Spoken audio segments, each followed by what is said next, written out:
Donald Trump has portrayed himself as the peacemaker, emphasizing his role in the ceasefire agreements and peace talks. However, critics argue that his policies and rhetoric have sometimes alienated religious communities. The contrast between his self-image and public perception makes this a complex question. So AI doesn't really have a definitive answer for that. Yeah. Right? Yeah. Well, I asked, was Donald Trump called the Prince of Peace? And it gave me that Israel Heritage Foundation.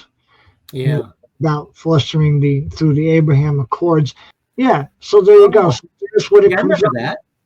Yeah, remember that? Yeah. Wow. Yeah, and that was the thing that this one guy here. Did you see my cursor on the screen, by the way? Yeah, I see it. Yeah, that one guy. That was this rabbi is like, he's like all in with Trump. And this other guy, I don't know who they are, but they're. I'm going to guess that's the rabbi that's probably speaking directly to Trump's son-in-law, Jared Kushner. Oh, maybe. You know, I never thought of that. That's a good. Mm-hmm. It's a good. Because have you noticed anything? Jared Kushner is not mentioned at all. Yeah, you don't hear of anything with him. Nope. You don't hear anything about his sons very much at all, but you don't hear anything about Jared Kushner at all. Was just, let's see, I can't remember if it was before or not, but it was around the time of the Gaza, whatever was going on in Gaza.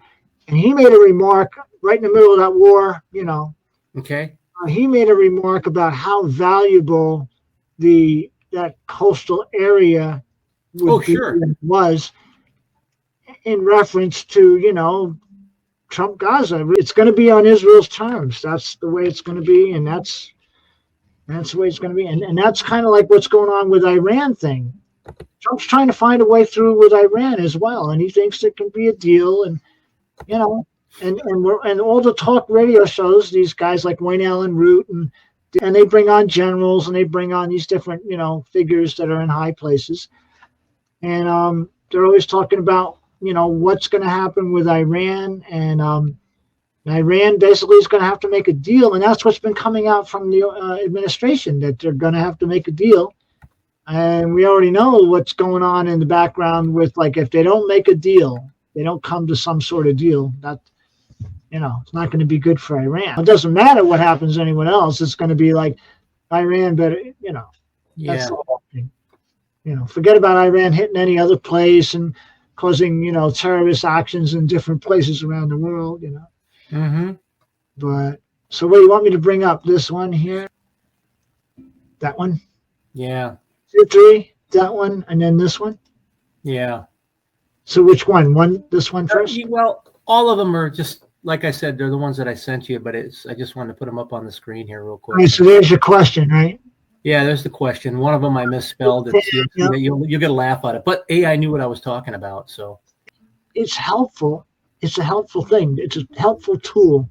It can lead you, it leads us in, basically, if we're trying to find something specific, it'll point us, it'll help us find that quickly. Yeah, and then when you see these numbers, that's what I was talking about, that little number 1, right, number 2, right, those, when you click those, that brings up links, and then that'll give you more where something was said or when it was said or a video or whatever, and that's pretty cool. Yeah. Good for study, for sure. Really helpful in study. Oh, yeah, most definitely. Remember this, it's not really, see the thing about AI, it's programmed to an extent, but it's now self-learning. It's going to have all the information just as quickly as you can type something in and ask it, it'll pop it out. It'll be information that is out there, but that you don't know necessarily. Right. I'm watching a show. It's called Persons of Importance. The show has Jim Caviezel in it, and he's the one that played Christ in The Passion of the Christ. And he is an awesome actor, and he's done some amazing work, you know, he did a movie called The Sound of Freedom, which was about the child trafficking thing. And I remember when that movie came out, it was like a highly controversial movie, but it was great because it showed what's going on. So that to me signifies the war in heaven. That's it, because there's so much going on, and no matter what we do. That's right. You got that right, bro. Yeah. It's part of that time appointed. I mean, we know we're close, and it's going to get worse until we're gone. Yeah. Well, I'm looking forward to being gone now. Oh, I'm telling you. You know, you were talking about that actor, and people should probably know that there's a video out there of him speaking. He spoke to Sean Ryan too, but he had a death experience, so he's very in touch with his. Sean Ryan. Why does that sound familiar? He's the bald guy. I think he used to be in Special Forces, but he's now, he interviews all of those people. Sean Ryan show. He talks about all kinds of stuff, UFO included, right? I'm going to say this about UFO stuff, because you can talk about UFO stuff all the time. Yeah. But no, look, there's a lot of stuff in the Bible that we would call UFO. If it was today, it'd say it's a UFO, right? The wheel within the wheel and all the different things, right? Well, we know what's happening in the heavens. He's telling us what's happening. So it's like, I have no doubt that these things are happening, but it's kind of like, and you could go into so many rabbit holes. Anyway, these are interesting. The next one was this one. So you asked, what has Trump ever said he would like to be king of Israel? Israel. Says no. It's basically referred to himself. Trump's never referred to himself directly as King of Israel. However, shared a quote from a conservative radio host, Wayne Allen Root, who described Trump as being loved by Jewish people in Israel, like he's the King of Israel and the second coming of God. Wayne Allen Root's Jewish. So he inserts himself everywhere he goes and what he does, and he may not say it directly. He may say it jokingly, but not jokingly. He's indirect, but he's direct. He throws it out there to get your attention, with respect to the Pope. Wanting to be the Pope. That's his number one choice. He goes to the Pope's funeral, and he inserts himself there by sitting down with Zelensky and making a spectacle of that right there in the cathedral. He is. He's revealing himself.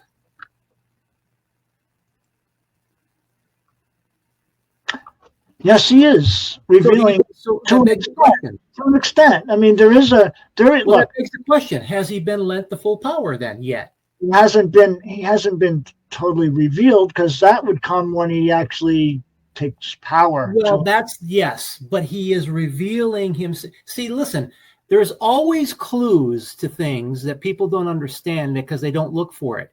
They think it has to be an moment. Yeah. People inadvertently lay the foundation in clues. It's like a criminal, right? They lay these clues around. A lot of clues are DNA, a lot of clues are this or that. But the point is, there's always a trail, and he's laying the foundation, whether it's jokingly, but he's not joking, right? Yeah. He's telling us indirectly, this is what's going to happen. Ha ha ha ha, right? Yeah. So, do you want to broach the 4Q246? The 246. All right, this will be exciting. Yeah, because it's something that's important to. Well, we'll see as it comes up. Well, you can actually see, because how did we start this recording? We start talking about Trump is the Pope, Trump is the King. Why did we do that? Because there's something happening here, right? Yeah. He's not the Pope, not the King, but right. The idea of it all is that it's being said, and it's being put into your mind. Your subconscious takes in things, right? Oh, constantly, all day. That's why people watch the news and get bombarded by it and brainwashed by it. Like your subconscious. There was that thing with Trump, that card, that Illuminati playing card, that with him sitting on the earth in a throne with a crown. Remember, and there's been already pictures of that too, by the way. And then with a crown, and he's got his scepter, right? And he's sitting in that, and he's regal and he's royal, and the card is like, Trump, King of the World, or whatever, right? Yeah. So that's in your subconscious. All these things that we've seen, that we watch, doesn't mean that they're true at the moment. Yeah. It doesn't even mean that they actually will come true, but it's just there in your subconscious. So eventually you kind of get used to it. Oh yeah, he said that before. He said that before, and you write it off, and it's just another opportunity for it to become reality. And you've just been writing it off, and all of a sudden now, oh, you're not even really affected by it because now it's making sense to you. Oh yeah, Yeah. I guess he's always said that, so guess now he is. Interesting find. Did you find that by reading in the Dead Sea Scrolls, or did you just type it into the search box in AI? I did read it in the Dead Sea Scrolls, but here's what happens. There's so much in the Dead Sea Scrolls, as you know, right? Yeah. That you tend to read a portion of it, and there's so much there, and there's so much excitement about it. You tend to skip a little bit and go here, go there, go here. So that's what happened. That's right. But we talked about this. This is how it started, right? And people may not want to accept this, but this is how it started for us, right? Yeah. Is 2 Thessalonians chapter 2. Yeah. Right. And this was now 40 days ago or more when the Pope, when we made the video about where I said that the Pope is going to be taken out of the way. Yeah. Right. I made that comment. And then all of a sudden, 36 days later, the Pope dies. Yeah. Right. Yeah. And so 2 Thessalonians chapter 2, verses 5, I'll read 5 through 7, right? Remember ye not that when I was yet with you, I told you these things? And now ye know now you know what withholdeth that he might be revealed in his time. Verse 7, for the mystery of iniquity doth already work. Only he who now letteth will let, until he be taken out of the way. Yeah, there you go. So that's kind of what started everything. I was making reference to that. And so I started reading 2 Thessalonians and 2 Thessalonians chapter 1 as well, right? Yeah. Because I needed a context, right? More context, more understanding of the passages. Right. And because of what we've got going on in the signs, right? We've got Vaticana, we've got Papos, which is the Pope, right? And we've got Bishop, and we've seen the signs up there, and we did videos on that. Yep. So all of this is starting to kind of manifest on Earth. We're seeing everything come together now, and it's not us that's doing it, right, brother? It's beyond us. It's like just things we're finding, and then it's bringing more focus to what we're thinking. Okay, yeah. So we're thinking outside the box to an extent, but we're definitely being led inside that outside the box. Right. in that thought process. So, and it's not just thinking; it's studying. It's digging. It's diving into the word really deep and trying to find a deeper understanding, and that's why the Qumran scrolls are so important, because it's very deep. Those are the earliest known writings, and you're not going to find anything earlier than that. And like we were saying before, I was telling you, it's like, we didn't start looking at the Qumran scrolls until sometime after we were looking at the signs in the heavens. Right. And then once we started to look at the Qumran scrolls while we have a couple of videos in, and Brother Bob brought it to attention and all that.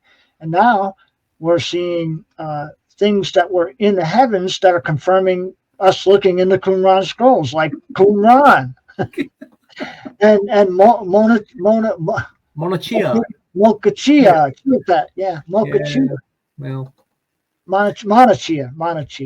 So, what we kind of gathered, what I gathered from Thessalonians and both chapters, really, and even more, digging deeper, was finding out more about Thessalonians, not only Thessalonians, but Corinth, right? What Paul was warning about, right? So Paul wrote letters to he wrote letters to churches in Greece, right? We're not talking about the 7 churches of Asia, right? That's separate, distinct, right? Yeah. But why did Paul write these letters to these churches? So one of the questions I asked was why, what churches was Paul focused on? And it was Corinth and Thessalonians, right? Philippi, another one, but for the most part, the major 2 were Thessalonians and the Corinthians. And he was concerned in his letters because he talked about the church. I'm not going to use the term falling away because it's too, I guess it's not the right proper word, but he was worried about them, coming apart at the seams and not following, God's precepts and Satan. He specifically said Satan interfering, and leading them astray. Let's put it that way. Let no man deceive. So, and that's 2 Thessalonians 2, which we just read. And so he's writing those letters to them. He's not saying there's a falling away. He's saying there's a concern about the falling away. So, with that said, both me and Brother John decided to look, and we understand that both of these churches are what, brother? From what walk, what religion? Let's put it that way. Thessalonica is Greek, and then Orthodox. Greek Orthodox, right? Or Eastern Orthodox, right? Because it's from the Eastern, right. Eastern world, right? Greece, right? Greece is Eastern. So then we found what did we find? You had that one slide that was good. Well. Let's just to go a little bit deeper than that, and we're not going to harp too much on it. You can do your own research, but the Orthodox Church, the Orthodox churches became intertwined with Catholicism.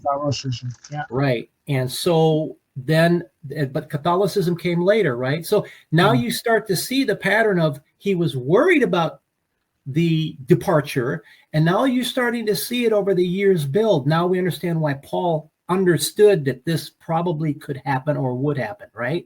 Mm-hmm. So a little bit of prophecy there maybe in those letters. He understood this is a strong possibility what's going to happen. Right. And here we are today, and now we all have all this stuff going on in the heavens and the Pope and the death and all of these things happening. You've got people like, well, let's just say it. We put it out there. Trump is inserting himself here and there, and and all of these things are happening. It's so little things about his appearances, make you go, Like, for instance, I wonder why he wore a blue suit to Pope to a funeral. It's just interesting. These little insignificant to most people. Right, or grab a chair and have a direct meeting with Zelensky in the middle of the cathedral. It's like, who does that? Unless you're trying to reveal yourself as something, Yeah. So it all gets little things, sure. So, the little things. So that sparked all the questions that I had. And when we say AI, we're talking about Copilot. You've all got it on your computer. While we still can, I'm going to ask questions to see where it goes. I'm very skeptical of some of the things it says, but it leads you directly to where we need to go sometimes. That helps, right? It's kind of a shortcut, you might say. So from that point on time, we dug into the churches a little bit more. So I'm asking questions about the churches, right? The Church of Corinth in the modern era, the same thing with Thessalonica, Thessalonians. You start to see a kind of a more of attachment, right? More of attachment to the Catholicism, and then the breakaway, right? Because Orthodox broke away from Catholicism. They still have a lot of the, how do we say it, Brad John? We say it all the time, like the check boxes, right? You got all the steps are there, right? You got to go through all these steps to get to God, right? When you don't, right? So they're still kind of in that, in a sense, attached, but they don't necessarily believe in a pope, do they? No, they have their own. Like Bishop Kirill, he's the head of the Eastern Orthodox, right, religion, and they don't recognize. They don't. So there's a whole thing with the schism and the break apart of the Orthodoxy and the Catholic Church, and Catholic Church is the mother church and the original and all this. It's just a big battle amongst religion, to who controls, I guess, the most and all that. Yeah. True story. And I guess one of the. Go ahead. Sorry. The Bible says that true religion is visiting the widow and the fatherless. So that's in that area. Just to give you a little insert of one of the questions I asked was Paul. Did Paul also write about the Church of Corinth? Right, and so obviously he did. And I inserted the question of the falling away just to see where this would go. Talked about his concerns were the spiritual compliance, or spiritual complacency. And again, his concern about them, kind of drifting away from the true word. And there's also stuff in here about he discusses idolatry and moral corruption. So, all the things that we've got going on today, right? Yep. Yeah. So anything before God is idolatry, right? Anything that you place before God, it should be God first, then family, then right. Thou shalt have no other gods before me, right? Yeah. So, and that includes your, your statues and all your little trinkets and whatnot. Anyways. Yeah. So, let's move on to something that's even more exciting, right? Let's do so as we're going along in this study, I asked the question. I'm actually kind of this is the funny part. I'm actually kind of arguing with AI. I told you that, right, John? Yeah. I'm arguing with AI, telling it to tell me the truth, and I'm going on and on. It's funny. At least I find it funny, anyways. But I asked it a question specifically about the Qumran scrolls, and all of a sudden it tells me. I'm trying to remember exactly what the question was. I have it right here. Tell me what the rapture date according to the Qumran scrolls would be. I knew it would not. You're not going to give us a rapture date. Yes, but I'll just add something to that. There's been the videos where people ask Alexa, when is the end of the world? And they give you the answer, and it's like August 23rd. Right. Those videos are fun, but they're just more for entertainment than anything. So that was kind of done in jest because I'm arguing with it, but at the same time I'm kind of having fun with it just to see what happens. Yeah. And so I get this reply. It says that the Qumran scrolls, also known as the Dead Sea Scrolls, contain ancient Jewish texts that date back to the second temple period. While they include apocalyptic writings, they do not explicitly mention a rapture date, well said, or a specific timeline for end time events. One notable text, 4Q246, sometimes called the Son of God text, speaks of a coming ruler and a time of distress. Yeah. That's what I wanted to hear, right? So then my next question would be jump to the next question. So show me 4Q246 on the Qumran scrolls. And so I'll read it. The answer was the 4Q246 scroll, also known as the Son of God text, is an ancient Aramaic fragment found among the Dead Sea Scrolls at Qumran. It is considered an apocalyptic text discussing a ruler who will be called the Son of God and the Son of the Most High. Some scholars debate whether this figure is messianic or represents a foreign ruler. Remember that, okay? Yeah. So here's the portion of the translated text as they gave it to me, okay? And it says, he will be called the Son of God. They will call him the Son of the Most High. But like the meteors that you saw in your vision, so will be their kingdom. And what did we see in our stellarium? Is a vision, right? I mean, we're looking at a program that's showing us things in the heavens. And what do we see, right? And like those names, right? Right, the asteroids. That really was a mic drop moment for me. That came out of the Qumran scrolls. I didn't write that. They wrote that. That kind of shocked us because it happened over the weekend, and all of a sudden Ronnie's sending me texts. I'm like, oh my gosh, Yeah. It's like a vision. What we saw in our video, not a direct connection, but it's a direct connection for us as what we've seen and confirmation. Yes, confirmation of. How do you can't make this stuff up, and that's right. That's how we're led along. We're kind of just letting God, and then all of a sudden this comes out and it's telling us, like the vision that you saw of the meteors. Yeah.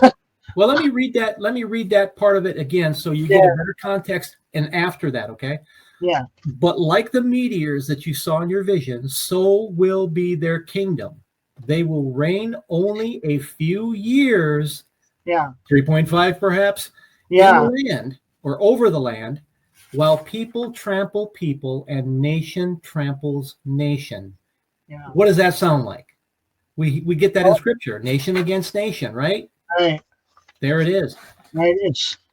And there's debate over that, whether it's talking about this, because he will be called the Son of God, Right. The Most High, and there's debate.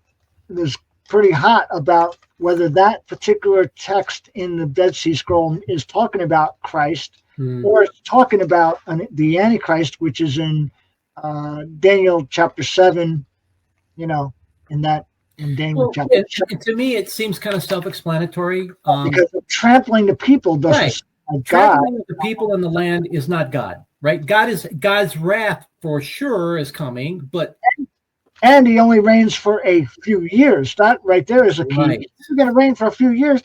Christ is going to reign for 1,000 years, and after that, he's going to bring a new heaven and new earth. So sure. So then that leads us to the last part of the paragraph.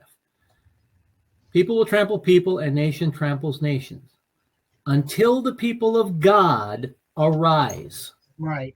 Then all will have rest from warfare. Yeah. Pretty self-explanatory to me that they're not early on talking about God. They're talking about their false messiah is what they're talking about. Yep. Right? Very good. But yeah, very nice. Very nice find. It's a huge confirmation. There's a lot more that we've discovered and are learning because we're digging and diving deep into the Word, and there's a lot of scriptural reference in the scrolls, so we follow that, don't we, John? Yeah.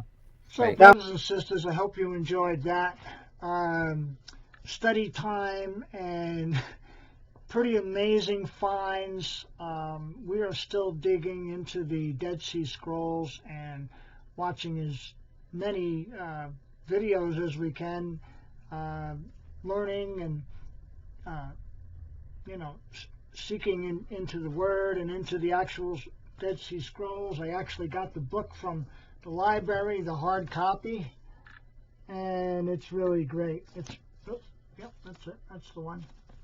And along with this book, I'm also getting information out of that, which is in part in this video. There's going to be another video that I have to still upload and do a little bit of editing, but because these are just study sessions, so there's a lot of wasted time. There's just time that's quiet, so we're just looking, we're typing, whatever, But this has been a real blessing, and I hope it blesses you, and I hope that you're encouraged by what you're seeing, and the day is near. The day is very near, and we're being shown things that are just now really starting to come together. I mean, this has been a couple of months, maybe even prior, maybe more than a few months here. So, very interesting times. Keep looking up, brothers and sisters. I love you. The Lord loves us the most. The Lord is going to change us in the moment, in the twinkling of an eye. We're going to be caught up. Don't worry. Don't be afraid of these days, because you know what? We are victorious over them. So be blessed. Look up. Rejoice. The sound of the shofar is going to blow. I'll give you the imitation right now. Keep looking up.